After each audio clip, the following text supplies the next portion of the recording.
They say first class isn't just a seat, it's a statement. A declaration of worth, of status, of belonging. But on a crowded runway in Atlanta, where flight attendants smiled with tight lips and the captain's voice crackled with something colder than professionalism, one passenger's very presence challenged every assumption the cabin held dear.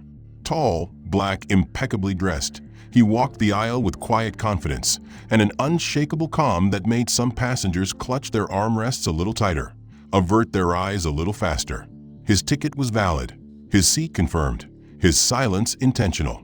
But in a world where skin color still speaks louder than credentials, that silence would soon be twisted into defiance, his calm mistaken for arrogance, his very existence treated like a provocation.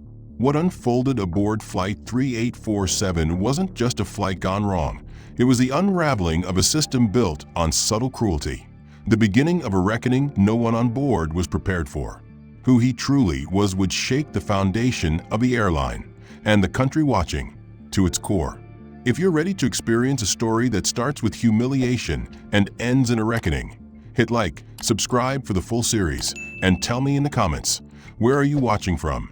And how far would you go for justice when silence is no longer enough? The terminal buzzed with the usual chaos of passengers queuing, luggage clacking, and pre-flight announcements blaring overhead. But Captain Ezekiel "Zeke" Beaumont was focused on one thing: first-class boarding. He stood just inside the aircraft doorway, like a bouncer at an exclusive club, his arms crossed beneath the sharp line of his epaulets, a smirk already tugging at the corner of his mouth. His reputation preceded him, former Air Force a company loyalist, and a man who didn't just enforce order, he created it. And when he saw the tall, dark-skinned man in a tailored gray linen suit stride confidently through the jet bridge, Zeke's gut reaction wasn't welcome. It was contempt. The man looked composed, successful, and entirely too comfortable for Zeke's taste. "You sure you're on the right plane?" Zeke said loud enough to cut through the boarding chatter, pitching it just shy of polite. The man stopped mid-step, then turned his head slightly, one brow raised with quiet dignity. "First class, Flight 374 to Denver." His voice was smooth, controlled. "That's this plane, yes?" Zeke offered no apology, just a tight-lipped nod, eyes lingering like a challenge. The man held up his ticket, embossed, unmistakably legitimate, and moved on without another word. Raina Voss, the senior flight attendant assigned to the first-class cabin, caught the exchange with a practiced glance, but said nothing. As Theron Blackwood stepped into the luxurious front cabin, her expression morphed into one of forced hospitality. "Welcome aboard," she chirped, motioning him toward 1A. "Right this way." She held her arms stiffly, like guiding a museum guest through exhibits that didn't belong to them. Theron nodded with courtesy, even offered a warm good afternoon as he passed, but she didn't return it. Instead, she moved on, skipping over him when it came to offering a pre-flight drink, and made her way straight to the couple in 1C and 1D. "Champagne?" she asked brightly. Theron took his seat, placed his leather briefcase under the seat ahead of him, and tried not to read into it. But the signs were already clear. Across the aisle, a portly white man in a golf polo leaned toward his wife and muttered something about quota passengers. The woman elbowed him gently, but the smirk on her lips betrayed her agreement. The pilot's voice came over the intercom moments later. "Welcome aboard, folks.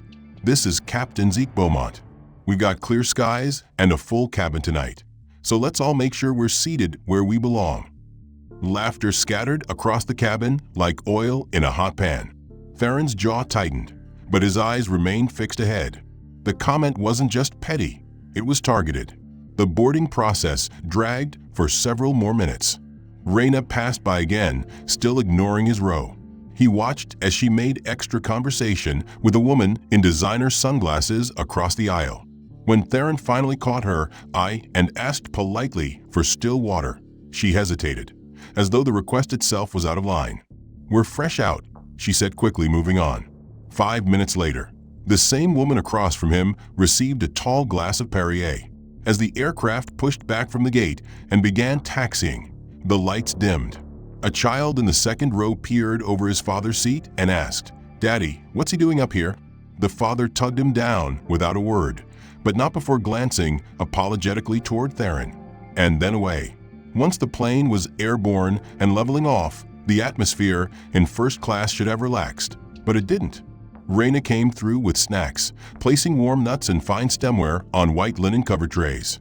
When she reached Theron's row, she dropped a foil-wrapped packet of pretzels onto his tray without ceremony and added a plastic cup filled with flat cola. "Complimentary, of course," she said with a tight smile and kept walking. "I asked for still water," Theron said, voice low. She didn't respond. He picked up the pretzels, stared at them for a moment, and placed them aside. This wasn't ignorance. This was protocol, a protocol of exclusion. A few passengers were watching now. Not helping, just watching. Their eyes carried that same amused judgment you'd see from behind a tinted windshield at a red light. An hour passed. The air grew heavy with tension and recirculated fatigue. Theron stood to stretch his legs and made his way to the lavatory. Near the galley, he overheard two attendants whispering. "That guy gives me weird vibes," said one. "Too quiet." "Zeke told me to monitor him," the other replied. "I mean, you never know these days. He's in one there, right? You think he—" The voices trailed off as they noticed Theron approaching. They offered thin smiles as he walked past. He said nothing. When he returned to his seat, the in-flight tablet he'd requested was missing from its slot. The seatback magazine was torn. He pressed the call button. After a long delay, a young attendant named Melinda approached. "My tablet is gone," Theron said calmly. "It wasn't assigned to your seat," she answered flatly. "I watched the attendant place it here." "We'll look into it," she replied and left. She never came back. Moments later, Zeke strolled into the cabin, arms crossed, an easy grin on his face. "Evening, Mr. Blackwood," he said smoothly. What he didn't know was that the next phase of petty sabotage was already in motion. Captain Ezekiel Zeke Beaumont had returned to the cockpit, but not before leaning over the service console near the front galley, murmuring to Raina and Melinda with a sly grin, "Let's make room for rightful flyers. Keep our elite space elite, if you know what I mean." His voice was just low enough to avoid recording, just loud enough to enforce authority. Raina smirked and nodded, her eyes gleaming with complicity. The beverage cart that was scheduled for a second round of service was quietly rerouted, intentionally bypassing row 1. When Theron finally raised his hand, his voice calm, controlled, and said, "Excuse me, may I please get a bottle of water?" Raina paused dramatically, frowned as though inconvenienced, then responded with mock sincerity, "Sorry, Mr. Blackwood, we're fresh out." Her words hung in the air, almost theatrical, as if she enjoyed the performance. Not 5 minutes later, she stopped at 1C and 1D, handing the same white couple 2 sealed bottles of spring water from an exact tray she had just claimed was empty. Theron watched silently, his expression unreadable, but the muscles along his jaw twitched slightly. The husband at 1C made eye contact with Theron, then quickly looked away, the shame of complicity flickering across his face before vanishing beneath indifference. Theron adjusted his cufflinks and said nothing, but inside he cataloged the sequence: lie, smirk, delivery, and the dismissal that followed. As the flight moved into its second hour, the attacks became less subtle. A crew member returned with headsets for premium customers and offered them to everyone in rows 1 and 2, except for Theron. When he asked if they had any more, the junior attendant, clearly nervous, stammered something about limited availability and walked off quickly, avoiding his eyes. Across the cabin, a businessman chuckled and said under his breath, "Should have booked business if you wanted perks," but loud enough for others to hear. Raina walked past again, this time offering warm cookies from the galley oven. She skipped 1A entirely. Theron cleared his throat and asked again for water. Raina turned her head halfway and said, "I told you we're out. Can I help you with something else?" Theron paused, then shook his head. "Nothing," he said softly. "You've helped enough." His voice was steady, but anyone listening closely could hear the weight behind the words. Raina didn't respond. From the cockpit, Zeke's voice came on again, cheery and false. "We'll be reaching cruising altitude soon, folks. Sit back, relax, and enjoy the best service in the skies, unless you're in the wrong seat." This time, the laughter wasn't scattered. It was loud, sustained, deliberate. It bounced off the overhead bins and settled into the air like static. Theron felt it pulse against his temples. He closed his eyes briefly, forcing his breath to steady. His dignity remained intact, but each barb chipped at it with surgical precision. Around him, no one came to his defense. Not a single fellow passenger spoke up or challenged the flight staff. Some seemed amused. Others looked away, pretending not to notice the pattern, the targeting, the deliberate effort to single out the one man who didn't fit their mold of first-class decorum. Theron reached into his briefcase, removed a small cloth, and began wiping a water ring that had mysteriously appeared on his tray table, likely left by Raina during her last pass. As he worked silently, the couple across the aisle whispered to one another, occasionally glancing at him. When their toddler dropped a toy near his feet, Theron picked it up and offered it with a kind smile. The mother accepted it without a word. Not a thank you, not a glance. Just snatched it and turned away. That sting somehow bit deeper than the public barbs. He wasn't just being disrespected. He was being erased. One of the junior attendants returned again with a flight menu, asking everyone what they'd like for their upcoming meal. Everyone except Theron. When he raised a hand, the attendant offered a brittle smile and said, "I'll have to check if there's enough to go around." Theron didn't bother replying. Instead, he leaned back into his seat and let the silence wrap around him like armor. The service continued. One passenger spilled champagne on the floor. Another called the attendant over 5 times for a blanket. Both were treated with grace and patience. When Theron asked once for a napkin to clean his tray, he was told brusquely, "We're attending to other guests right now." The repetition of this treatment, dismissed needs, unequal service, subtle barbs, became a rhythm, a strategy. It was psychological warfare disguised as standard procedure. Theron knew the game. He had seen it in boardrooms and hotels, at country clubs and conferences. But here, in a pressurized cabin where he couldn't simply walk away, the rules felt sharper, the control more absolute. As the plane leveled out again and lights dimmed for the dinner service, Theron stared out the window, watching stars flicker above the clouds. Somewhere in the cockpit, Zeke leaned back in his seat, smiling smugly. "He's holding it together better than I thought," he told his co-pilot. They usually crack by now. The co-pilot said nothing. Whether out of agreement or discomfort, Theron would never know. And yet, still, he said nothing. He endured. His eyes remained focused, his composure steady, but inside he was cataloging each slight like evidence in a silent trial. As passengers settled in for the long cruise, Raina returned to the cabin with a new directive, this time with a patronizing smile and a clipboard in hand. "Mr. Blackwood," she began, her voice sweetened artificially, "we're conducting a quick recheck of carry-on placements for safety. May I inspect your bag?" Theron nodded wordlessly and stood, lifting the leather briefcase he had neatly tucked under the seat in front of him. Before he could move toward the nearest overhead bin, Raina stepped in front of him.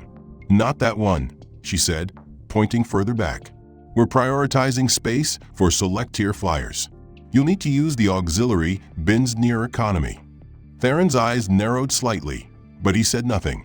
He turned and walked down the aisle, head high despite the eyes watching, despite the discomfort of having to place a personal item in a space designed for passengers not paying nearly as much. By the time he returned to his seat, Raina was already speaking to a white couple across the aisle, offering them the very bin she had barred him from using. As he sat back down, he noticed the woman from one seat smirk faintly and adjust her handbag in the overhead as if staking her claim to that space, reinforcing the message, "This is not yours." Minutes later, Zeke's voice cracked over the intercom, full of smug amusement. "Well, folks, we've hit cruising altitude, and now comes the real challenge, figuring out who's supreme enough to be flying first class today. If you think you qualify, go ahead and raise your hand." A ripple of laughter passed through the cabin, and though he didn't mention anyone by name, the subtext wasn't just clear, it was brutal.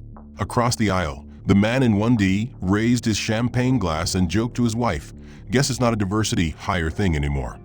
She chuckled nervously, casting a glance at Theron that flickered with both discomfort and superiority. Theron didn't react. He didn't flinch. His hands remained folded neatly in his lap, but his knuckles whitened slightly as the joke spread like smoke through the rows. The attendant returned a moment later with a menu, again skipping Theron entirely. When he asked softly if he could see it, she offered a dismissive, "We've finalized meal selections already. You didn't respond earlier." "Because I wasn't offered a chance," he replied calmly. "I'll check what's left," she said and disappeared. She didn't return. A few rows back, the young couple from 3A began to whisper. The woman's voice wasn't hushed enough. "Is he recording this?" she asked. "I've heard they pull that race card thing and sue airlines now." Her partner snorted. "Maybe we'll all end up in a viral video." First-class drama. The older man from row 2 leaned back, catching part of the conversation, and muttered, "People like that always looking for a reason to complain." Theron's hearing sharpened. His body remained still, but he heard every word, every half-swallowed insult. He didn't record. He didn't need to. His memory was iron. It had to be. As the cabin dimmed for evening rest, Raina returned again, not for service, but to whisper to another passenger across the aisle. Her voice was low, but the message was unmistakable. Laughter followed. One by one, the small comforts typically afforded to first class vanished for Theron. A hot towel offered to each guest skipped his row entirely. A sleep mask was handed to his neighbor, but not to him. Even the refill rounds of drinks circled him like he was a ghost. When he asked for water a third time, a new attendant, clearly uncomfortable, responded, "We've been advised not to serve anything extra in your row at this time." "Advised by whom?" Theron asked, voice measured. "Flight operations," she said quickly, then turned and walked away. Flight operations. Zeke. The message wasn't coded anymore, it was policy now. Theron watched as others dined, laughed, adjusted their seats. When turbulence hit, he noticed his recliner wouldn't lock properly. He flagged for help. No one came. The discomfort built into the hours. His knees tightened. His back stiffened. The denial of movement, of comfort, of acknowledgement became a deliberate campaign. Still, he said nothing. He didn't lash out. He didn't confront. He knew that anger, his anger, would be the narrative they wanted. An outburst could justify the treatment. A raised voice could rewrite the truth. So he remained as he was, still polite, observant, composed, and utterly excluded. The most painful part wasn't the mockery or the neglect. It was the quiet complicity of those around him. The passengers who knew it was wrong but did nothing. The ones who offered brief glances of sympathy and then turned their eyes away. The isolation was profound. The loneliness absolute. Yet he endured. He absorbed the pain like a stone absorbs pressure, building strength in silence. When Raina finally passed by once more, she dropped a note onto his tray. "For your records," she said. It was a feedback card, blank. Theron stared at it, then slipped it into his briefcase without a word. The subtle exclusions that had filled the earlier stages of the flight now sharpened into something colder, something brazen. Theron felt the change the moment Captain Ezekiel Zeke Beaumont re-entered the cabin under the pretense of checking security panels near the lavatory. Zeke didn't glance at Theron as he walked past, but made his way down the aisle with calculated slowness, speaking to the crew in hushed tones as he observed the passengers. His presence lingered long enough to feel oppressive, like a shadow stretching across the entire first-class section. When Zeke returned to the front, he gestured subtly toward Raina and then nodded toward Theron's seat. That was the beginning. A few moments later, Raina approached Theron with an air of official business. "Mr. Blackwood," she said, her voice louder than necessary, "we've encountered a discrepancy with your boarding status. I'm going to need you to step into the galley until it's resolved." Theron's gaze didn't waver. "My boarding pass is valid." It was confirmed before departure. Raina nodded with artificial concern. "I understand, but the captain has requested a recheck. It won't take long." Passengers turned their heads, some leaning slightly to eavesdrop. Theron stood slowly, ensuring his movements were calm and deliberate, and followed Raina toward the galley. Zeke stood there, arms folded, blocking the narrow space. "Just a moment of your time," he said, not waiting for Theron's consent. There's been some confusion about your ticket class. Some flag on the manifest. You may have been bumped accidentally.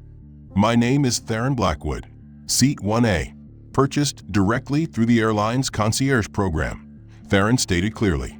And yet here we are, Zeke replied, smiling faintly. Let's give the rest of the cabin a moment to settle while we sort this out.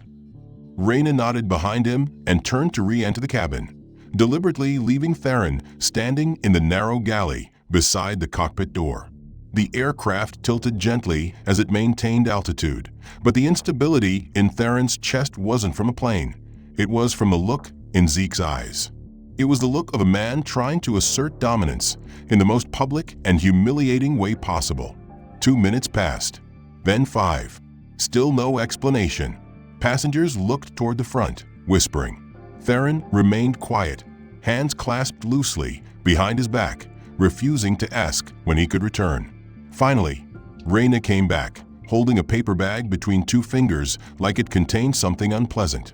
Since you missed dinner, the crew put together a snack for you, she said, offering it to him with a mocking smile. Theron accepted the bag and returned to his seat, still silent. He sat, opened it, and found inside a crushed packet of chips, clearly soaked through with condensation. A single napkin was stuffed at the bottom, half torn, barely clean. Across the aisle, a gasp came from the young woman in 1C.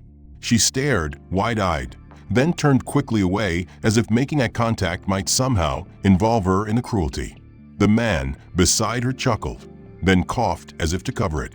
Bet that's gourmet treatment, someone muttered 2 rows back. Theron folded the bag carefully, placing it on the floor beside his seat. He didn't eat. He didn't respond, but his chest tightened, not from anger, but from the pressure of maintaining his restraint. His silence, once a shield, was beginning to feel like a noose. Still, he said nothing. Zeke's voice returned to the intercom, full of forced cheer. All clear on our passenger manifest, folks. Thanks for your patience while we verified everything. Sometimes people just get a little too eager to upgrade themselves. Happens all the time. The laughter came again, crueler now, louder. Theron felt it ripple across the cabin like a virus. The woman in 3B clapped softly. A man in 2A raised his glass as if in mock celebration. Theron remained still, his gaze now fixed on the seat in front of him. He was being publicly dismantled, piece by piece, every ounce of dignity chipped away with surgical precision, and all of it sanctioned by the man in the cockpit. The crew walked through once more, pretending everything was normal. Melinda offered candy to the other guests, but passed Theron by without even looking down. Captain Zeke Beaumont, emboldened by the collective passivity of the passengers and the unwavering compliance of his crew, decided that subtlety was no longer necessary. What had started as microaggressions had grown into orchestrated acts of cruelty designed not just to exclude, but to provoke, and in provoking, to justify the exclusion. The cabin buzzed with low chatter, punctuated occasionally by the clink of glassware or the ding of a call light. But above it all, Zeke's voice came over the intercom again, a jovial tone laced with sarcasm. We've got a special flyer on board today, folks. Someone who just might set a new record for how far you can stretch an upgrade. The words hung in the air for a moment, eliciting scattered chuckles. Theron didn't move, but his fingers tensed subtly around the armrest. He knew the target. So did everyone else. A child no more than 7, sitting in 2C, turned in his seat and stared directly at Theron. Children, lacking the filters adults use to feign politeness, speak freely when allowed, and in the vacuum of integrity left by the flight crew, this child's curiosity had been fed instead of guided. "Mom," the child said loudly, "why is he in first class?" The question drew the breath out of the row. The mother, face pale and mouth pinched, quickly leaned in and whispered, "That's not polite." But the boy pressed on. "I thought first class was for important people." Theron, ever composed, turned slowly, made eye contact with the child, and offered a gentle smile. "First class is for anyone who chooses to be here and earns their place," he said. His voice was calm, warm, unshaken. The mother pulled the boy back sharply and said nothing more. Zeke, still listening through the cockpit channel, grinned. His hand hovered over the intercom button again.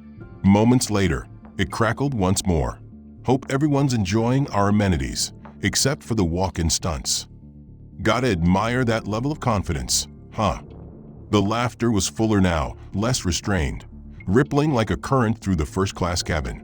Theron closed his eyes for a moment, inhaled, then exhaled slowly, centering himself amid the storm. Across the aisle, Raina giggled, not even pretending to conceal her amusement.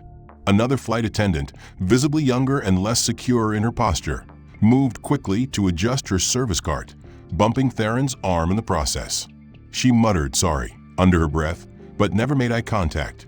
Theron sat back and opened the shade on his window, focusing on the endless blue-black horizon beyond the glass.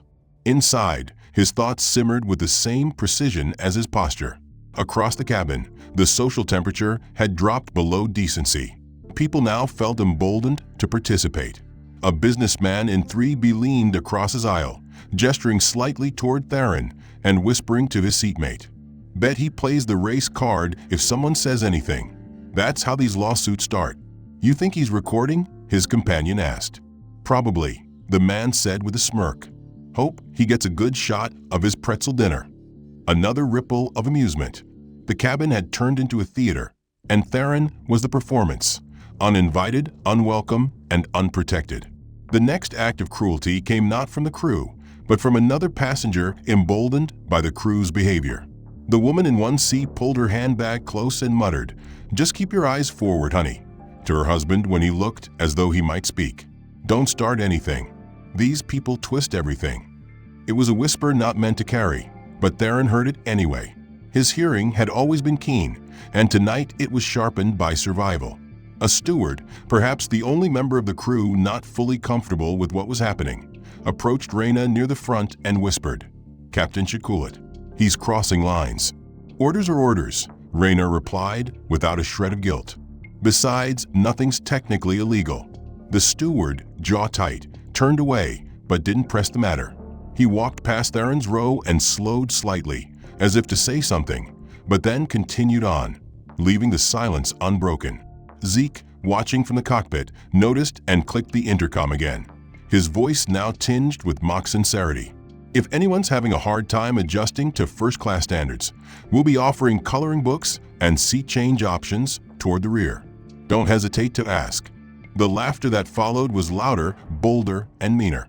His shoulders had not slouched, his voice had not risen, and his eyes had not wandered from those who sought to break him. But Captain Ezekiel Zeke Beaumont was not finished. Zeke sat in the cockpit watching the passenger logs and cabin reports with an obsessive glare, convinced, no, determined, that Theron's silence was a mask hiding arrogance, defiance, and a challenge to his authority. Zeke didn't just want Theron gone.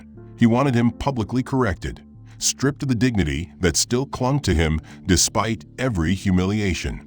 Raina appeared in the galley again, summoned by Zeke through the cockpit comms.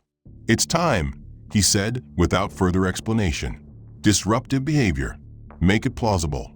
Raina, seasoned in corporate compliance and quiet cruelty, understood the assignment. She returned to the cabin and approached Theron's seat with exaggerated caution, drawing attention to herself by pausing beside his row with furrowed brows and folded arms. "Mr. Blackwood," she said, her voice raised just enough for surrounding passengers to hear, "we've had multiple concerns from staff and passengers regarding your behavior." Theron looked up slowly, a flicker of disbelief crossing his face, but it was quickly smothered by the calm mask he had mastered long ago. "Concerns," he repeated evenly. "Yes," Raina replied. "Comments, glares, refusal to follow crew instructions, verbal intimidation." "That's false," Theron interrupted, still seated. "I have followed every instruction. I've spoken to no one unless addressed." Raina tilted her head, her expression condescending. "Sir, I need you to remain calm. We don't want this to escalate." "Escalate?" he asked, a dry edge forming in his tone. "Into what?" But Raina had already turned to speak into her radio, nodding twice, and then walking briskly toward the forward galley. Within minutes, the captain's voice came over the intercom again. "Ladies and gentlemen, we've been alerted to a minor onboard incident. Law enforcement will be meeting us upon landing." We appreciate your cooperation." The words landed like bricks across the cabin. Heads turned. Passengers whispered. A woman 3 rows back gasped and whispered to her husband, "It's him. It has to be." The air grew heavier, and even those who had remained neutral now leaned toward suspicion. Theron closed his eyes for a brief moment, his jaw locked, every part of his body screaming to rise, to speak, to defend himself. But he remained seated, still, composed. Outside the windows, the lights of the destination city grew closer as the plane began its descent. In the galley, Zeke adjusted his uniform collar and turned to his co-pilot with a smirk. "Won't be long now. Let's see how that entitlement holds up on the ground." At touchdown, the aircraft taxied unusually slowly to the gate. Before the door opened, 2 uniformed TSA agents and a third man wearing an airport security badge boarded the plane through the front entrance. The cabin fell into silence, anticipation churning just beneath the surface. The lead agent, tall and stocky with a hard expression, stepped into the aisle and spoke clearly. "We're looking for a Mr. Theron Blackwood. Please remain seated." Theron didn't move at first. He slowly opened his briefcase, removed his ticket and boarding pass, and stood with poise. "I am Theron Blackwood," he said. "These documents confirm my seat and boarding status. I have not violated any policies." The agent walked forward, glancing at the documents, then looked back toward the flight crew for silent confirmation. Raina nodded without speaking. Zeke, watching from behind the cockpit door, wore a look of cold satisfaction. "Sir," the agent said to Theron, "we've received reports of disorderly conduct. We'll need to speak with you privately at the terminal." "I have conducted myself with complete restraint," Theron responded. "I will comply." As he stepped into the aisle, passengers parted as though he were toxic, their faces a mix of relief and fear, as if his mere presence had been the turbulence they were desperate to land beyond. Some looked on with pity, others with vindication, but no one intervened. The agent gestured for Theron to follow, but as they walked, one steward whispered loud enough for others to hear, "Takes guts to pull stunts like that in first class.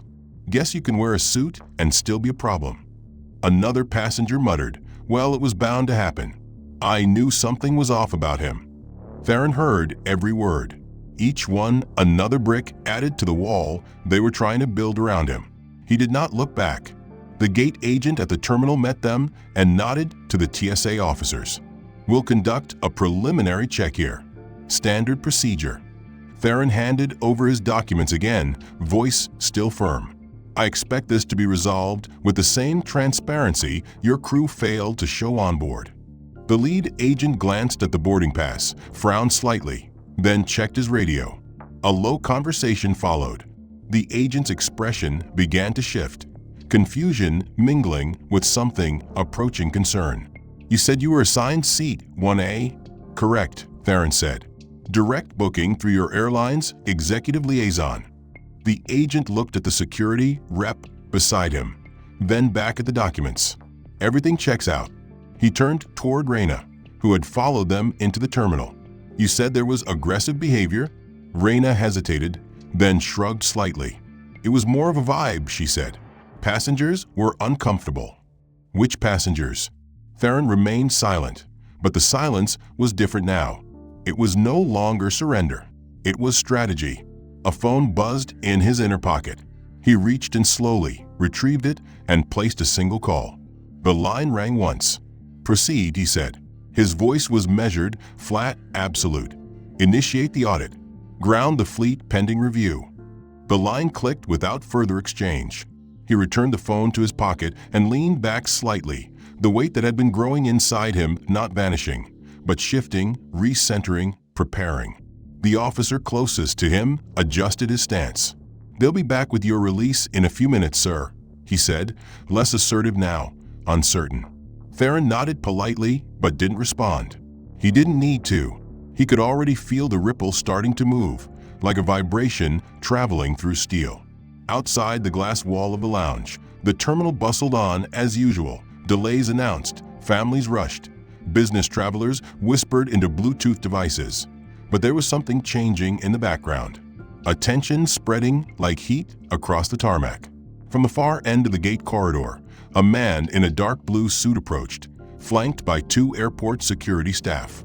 He carried a briefcase and walked with the clipped urgency of someone not accustomed to being interrupted. He passed through the lounge doors without being stopped, nodding once to the agents beside Theron. "Mr. Blackwood," he said, his voice low but firm.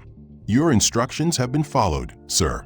FAA compliance has initiated a temporary hold on all outbound flights operated by Northcon Air until further notice." Theron stood. "Good."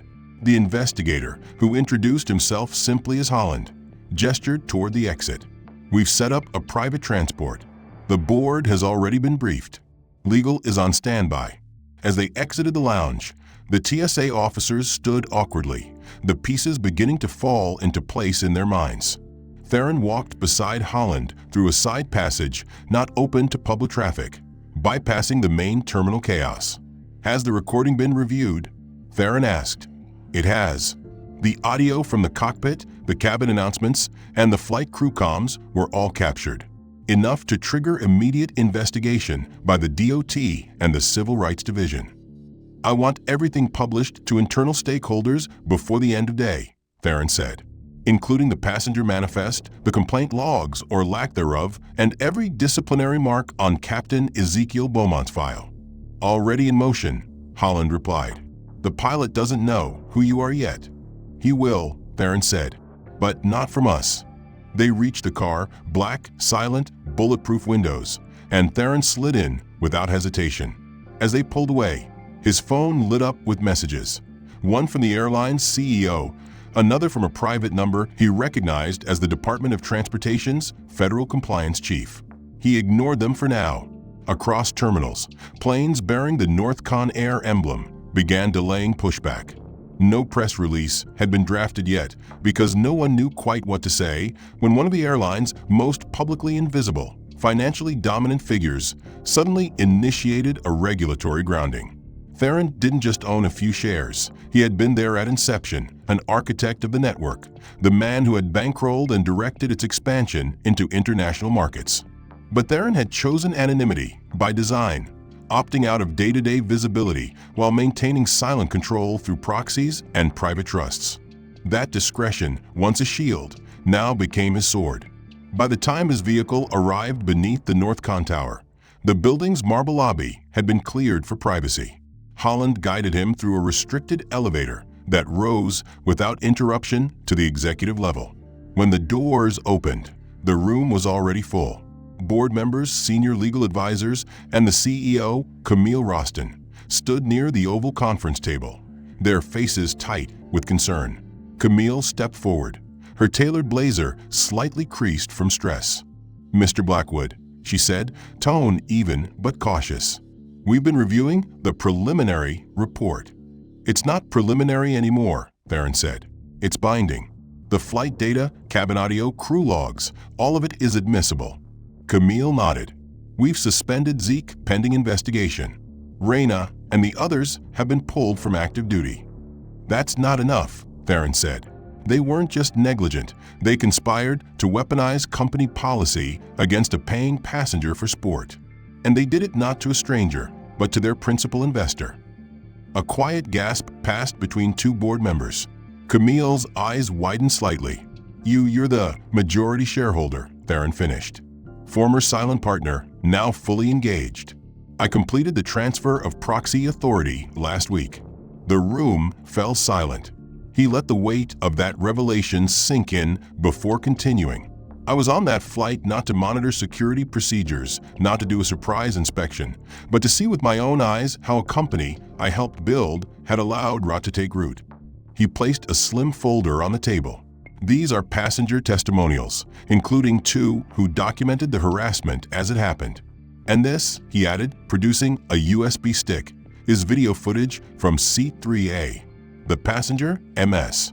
Fiona Keene, is a civil rights attorney who saw the entire flight unfold and began recording the moment Captain Beaumont made his first public comment about me not belonging." A junior executive moved quickly to connect the USB to the screen. Within moments, the video began to play. The footage was clear, focused across the aisle toward seat 1A. The audio captured Zeke's announcement word for word. "If anyone's supreme enough for first class, raise your hand." It then showed Raina walking past Theron multiple times, her facial expressions clearly dismissive, her tone sharp. It showed Zeke referring to a walk-in stunt and captured the precise moment a child asked aloud, "Why is he in first class?" followed by the audible laughter of nearby passengers.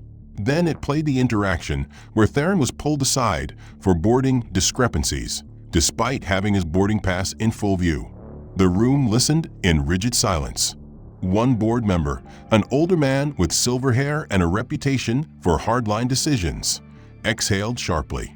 "Jesus," he muttered. Camille's hands folded across her stomach. "We can't spin this," she said. "It's too clear, too damaging."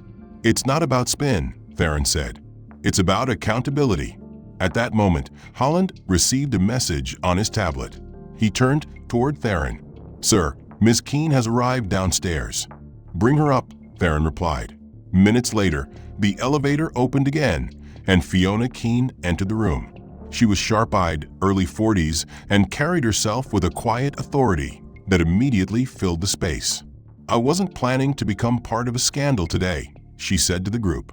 "But I've spent my life fighting discrimination, and what I saw on that flight wasn't just a mistake, it was systemic rot. No one intervened. Not a single crew member. Not a single passenger." Theron nodded in agreement. "That silence is complicity," he said, "which is why the footage will be made public within the next 24 hours. Camille stiffened. "You're going to release it?" "We are," Theron confirmed. "With context. With receipts. With full transparency." He turned to the board. "This isn't about me. This is about the thousands of other passengers who've endured the same without the means to respond. You have one opportunity now to fix what has been broken, not just with policy, but with integrity." Fiona stepped forward, producing a document. "This is a joint statement I've drafted. If the board approves it, I'll sign it publicly and accompany your team for the press conference." "You do that?" Camille asked. "If it means this never happens again," Fiona replied. Theron looked around the room, his eyes sweeping across faces, still absorbing the gravity of what had unfolded. "There will be consequences," he said, "but there will also be change. I will stay on as public chair of ethics and culture reform. Every employee will undergo review." And Captain Beaumont, he paused. Once the footage recorded by Fiona Keene was released in full context, unedited, time-stamped, and narrated with official documentation, it ignited an inferno across social media platforms, news outlets, corporate communication channels, and aviation compliance boards. The video was shared over 10 million times in the first 24 hours, spreading like a flame across international time zones with a hashtag GroundZeke becoming the #1 global trend by nightfall. The internet did not hesitate to judge. Influencers, activists, business executives, and even celebrity figures released statements condemning the cruelty exhibited on Flight 3847. Comment threads overflowed with outrage, disgust, and personal testimonies from other passengers who claimed to have experienced similar treatment from Northcon's crews. A pattern began to form, one that regulators could no longer ignore. Within 36 hours, the Federal Aviation Administration issued a formal mandate grounding Northcon's entire fleet pending a full audit of internal culture, flight protocols, and staff training standards. That same afternoon, the Department of Transportation launched a civil rights inquiry into the company's in-flight conduct across the last 5 years. The consequences had not just arrived, they were accelerating. The company's stock plummeted by 32% in the first market cycle after the scandal broke, wiping billions in valuation from its market cap. Investors panicked, shareholders demanded emergency meetings, and media trucks parked outside Northcon headquarters in 3 different states. Inside the building, Camille Roston worked around the clock with crisis teams, communications advisors, and legal representatives to mitigate the damage. But the fire could no longer be contained with statements and apologies. It needed visible, irreversible change. At the center of that change stood Theron, now recognized publicly not only as the majority shareholder, but as the architect of a complete cultural restructuring. At his direction, Zeke and Reyna were summoned to appear before an internal tribunal, one that included senior leadership legal counsel and 2 newly appointed ethics observers from federal oversight bodies. Zeke arrived to the hearing not in uniform, but in a generic suit, his usual smug demeanor stripped away by the weight of public disgrace. His name, once synonymous with reliability in NorthCon's upper pilot echelon, had become an international punchline. As he entered the room, every eye followed him not with respect, but with scrutiny. Reyna followed closely behind, her expression unreadable, but her hands visibly shaking as she took her seat. The tribunal began with a formal reading of charges, not legal in nature yet, but damning all the same. Theron sat at the head of the table, flanked by compliance officers and external counsel. He did not speak at first, allowing the recordings to play uninterrupted. Zeke's voice from the cockpit echoed through the room. Let's see who's supreme enough for first class. Then came the cabin recordings. The laughter, the orders, the silence when Theron asked for basic service, Reyna's dismissals, the false accusation, the misused authority. When the recording stopped, silence filled the room like fog. Finally, Theron looked at Zeke. Is there anything you'd like to say for yourself before we begin deliberations? Zeke swallowed hard. I was joking, he said weakly. It wasn't meant, it was meant, Theron interrupted, his tone even. That's what makes it worse. You intended every word, every denial, every delay. You used your position to dehumanize a passenger. And when you couldn't provoke a reaction, you manufactured one. This isn't about a joke. It's about the abuse of power. Reyna shifted uncomfortably. I was following orders, she said. I didn't feel like I had a choice. You had a choice, Theron replied. You always had a choice. The tribunal concluded after 3 hours of testimony and documentation review. The ruling was swift. Zeke was terminated immediately with cause, and his pilot's license flagged for investigation by the FAA. Reyna received a formal suspension pending mandatory rehabilitation and racial sensitivity re-education, along with probationary oversight if she returned to service. The rest of the flight crew were placed under departmental review, but the internal punishments were only part of the reckoning. Theron insisted the results of the tribunal be made public, a condition the board approved unanimously under pressure from regulators and advocacy organizations demanding transparency. The next morning, a press conference was held outside NorthCon's main terminal hub. Camille Roston and Theron stood together at the podium. Cameras flashed. Microphones crowded forward. What happened aboard Flight 3847 was inexcusable, Camille began. The recording you've seen speaks for itself. We failed our passengers, we failed our employees, and we failed to uphold the values we claim to stand for. Then she stepped back and allowed Theron to speak. Justice isn't about punishment, Theron said to the crowd. It's about truth. It's about restoration. This company allowed a culture of silent cruelty to grow unchecked, one where uniform and authority became shields for bias and humiliation. No more.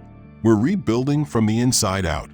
He announced the formation of a new division within NorthCon Ethics and Inclusion Operations, led by a panel of independent advisors, civil rights experts, and flight veterans who had witnessed or experienced discrimination firsthand. All staff, from crew to corporate, would undergo mandatory retraining. 2 months after Flight 3847 became a symbol for a nation's uneasy reflection on power, race, and dignity, the skies were quieter, not from turbulence, but from a hum of self-examination that spread through the aviation industry. Airlines reevaluated their training programs, airports updated their anti-discrimination protocols, and cabin crews, once accustomed to wielding subtle authority unchecked, now underwent weekly modules on cultural competency, implicit bias, and passenger rights enforcement. NorthCon Air, under Theron Blackwood's guiding eye, had become the nucleus of this transformation. Its Ethics and Inclusion Division had grown into a national model, praised by civil rights organizations and regulatory bodies for its transparency and rigorous enforcement. The tribunal decisions, the fleet grounding, and the sweeping reforms had sent a loud message. There would be no more hiding behind uniforms, no more power without responsibility. But redemption, Theron believed, was not about condemnation. It was about confrontation with the self. And that truth came to bear one quiet Tuesday afternoon when Zeke Beaumont, the disgraced former captain, requested a private meeting through official counsel. The request was reviewed, debated, and ultimately granted under tight parameters. The location was neutral, a small conference room in a Northcon regional training center, outfitted with one long table, a few chairs, and nothing more than a pitcher of water between them. Theron arrived first, dressed sharply but without the air of victory. He carried no papers, no aides, no expectations. He simply waited, hands folded in his lap, eyes steady. Zeke entered alone, his once straight posture now burdened with guilt, a file in his hands that trembled slightly as he sat. There was no arrogance in him anymore, only the weight of self-awareness that had taken root in the silence of his fall. "Mr. Blackwood," Zeke began, voice hoarse, cracking before he could finish. He paused, closed his eyes, took a breath. "I was wrong." He said it plainly, the words landing without defense, without evasion. "I was cruel, I was blind, and I was worse than I thought I was capable of." When it all came out, when I heard myself on that recording, I didn't recognize the man speaking. But I should have, because that's who I let myself become. Theron didn't interrupt. He simply listened. Zeke continued, each word heavier than the last. "I made assumptions. I let resentment drive me. I used my position to humiliate someone I didn't know, someone who had done nothing wrong, just because I could. And I need to say this out loud. I failed as a leader. I failed as a man. I failed as a human being." His hands shook. The public backlash, it's deserved. I've lost my license. I've lost my career. But I've gained something else, time to look in the mirror and hate what I see, and then try to fix it. He slid the file across the table. "That's my voluntary admission into the restorative justice program. I've enrolled in racial equity training, I've begun community outreach work in Atlanta, and I've submitted a proposal to speak in aviation schools about ethics, responsibility, and dignity." Theron opened the file, scanned the documents briefly, then closed it. "You understand," he said slowly, "that this doesn't erase what happened." "I don't want it to," Zeke said quickly. "I just want to rebuild something that resembles decency, even if it takes the rest of my life." Theron leaned back, studied him for a long moment, then spoke with calm gravity. "You took something from me, Zeke. You took my dignity and tried to parade it as a lesson to others. But in trying to break me, you made something visible that had been allowed to hide in shadows for too long. And now that it's exposed, you have one last chance to be part of the solution." Zeke's eyes lifted, uncertain. "What are you saying?" Theron reached into his jacket and produced a formal document, placing it on the table between them. "This is an invitation to join the Northcon Diversity and Ethics Advisory Council, not as a figurehead, not as a token, but as a learner, as someone who will sit across from the very people you once ignored and listen, really listen, and then work. There will be no titles, no pay, only accountability and labor." Zeke's breath caught. "You'd let me, you would be under review every quarter. Any deviation and you're gone. But if you're serious about your repentance, if you want to be more than your worst moment, this is your opportunity." For a long moment, Zeke said nothing. Then, slowly, he reached for the pen, signed the document, and placed it in front of Theron. "Thank you," he said, his voice breaking again. "Not for forgiving me, because I know that's not what this is, but for giving me a road forward." "Don't waste it," Theron said. In the weeks that followed, Zeke became a silent fixture at council meetings. He never spoke unless asked. He took notes, participated in workshops, and sat with the families of passengers who had suffered mistreatment without recourse. He apologized again and again, not through words alone, but through action, consistent, unglamorous, humbling action. One evening, after a particularly raw discussion with a group of young black pilots who had faced subtle forms of sabotage during flight training, Zeke remained seated long after everyone else had left. Theron approached him and said, "You stayed." Zeke nodded. "I need to understand." "You're beginning to," Theron replied. And in that moment something shifted, not a dramatic change, but a quiet one, like the first sign of light after a long winter. Justice had been done, but more importantly, humanity had been restored. Theron didn't walk away feeling vindicated. He walked away feeling responsible for the culture that had allowed this, for the systems that still needed reform, and for the people who now looked to him not just as a leader, but as a compass. The end of the scandal was not the end of the story. It was the beginning of a new standard, one built not on power, but on truth. And the skies were watching. The end.